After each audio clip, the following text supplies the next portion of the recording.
active on the question of Palestine. Madam LeBlanc, you have the floor.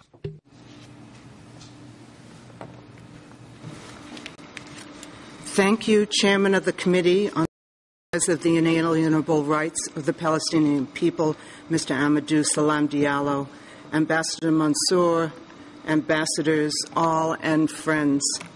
It is an honor to address this special meeting today. In the past, I've attended these important UN events. The first time was just after returning from participating in a peace delegation to the West Bank during the Second Intifada. Upon my return, I went on a national tour, speaking at community centers, churches, synagogues, and mosques.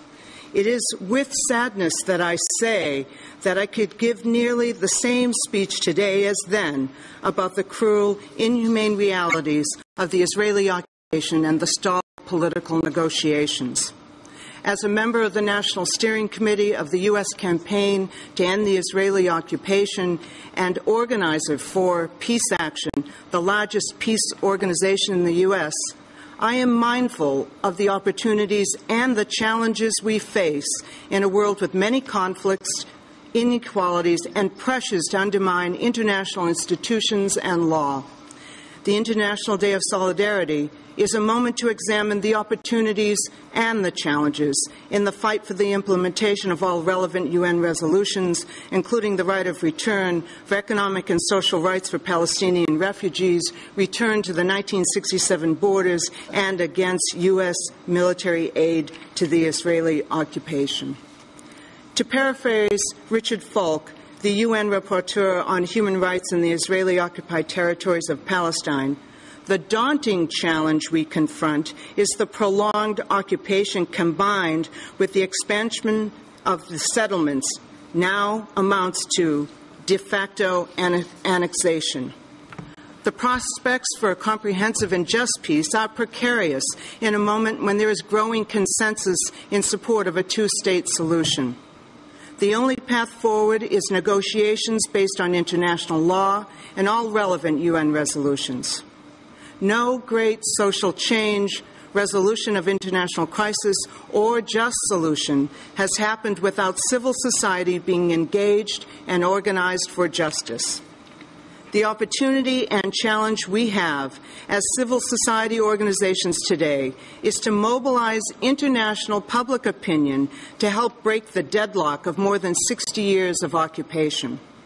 The tactics of nonviolent direct action, boycotts, divestment, and sanctions are best when aimed at solidifying public opinion in support of the implementation of UN resolutions and international law. In this, public opinion in the U.S. is decisive. The Israeli military action on the Gaza Freedom Flotilla ignited a groundswell of international solidarity, indignation, and debate.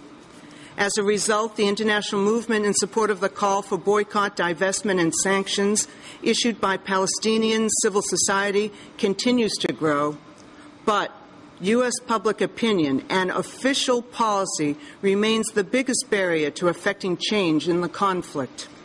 Organizing to shift public opinion in the U.S. for effective political pressure on the Obama administration and Congress is critical. Recent U.S. public opinion polls show that pluralities know the ongoing illegal Israeli settlements are wrong and should be stopped. They support President Obama's efforts, but a majority of Americans still do not understand the history of and issues surrounding the conflict or the role that the U.S. plays in supporting the Israeli regime. Most do not understand that Israel ignores UN and international law because the U.S. government has poured over $3 trillion into Israel's economy, plus $3 billion annually for military aid, and has used over 48 UN Security Council vetoes to protect Israel from international condemnation. The recent U.S. midterm elections compound the complexity of solidarity organizing here in the U.S.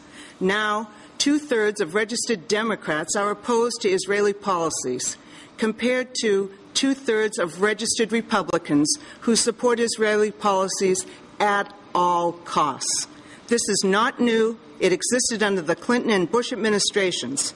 The divide, though, has deepened with President Obama's support for a freeze on settlements. The U.S. solidarity movement must develop tactics that engage the new level of concern about U.S. policy in the Middle East, while at the same time educate on what the U.S. must do differently to break the impasse in the region. Many had hoped that the election of President Obama represented a break in the continuum of U.S. foreign policy towards Israel.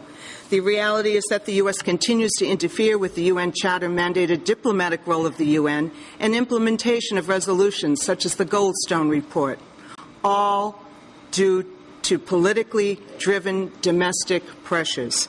The most recent example is the U.S. promise to turn over $3 billion in stealth fighters to Israel and veto any UN resolution that questions Israel's legitimacy in exchange for Israel's pledge to extend a 10-month partial settlement moratorium for another 90 days.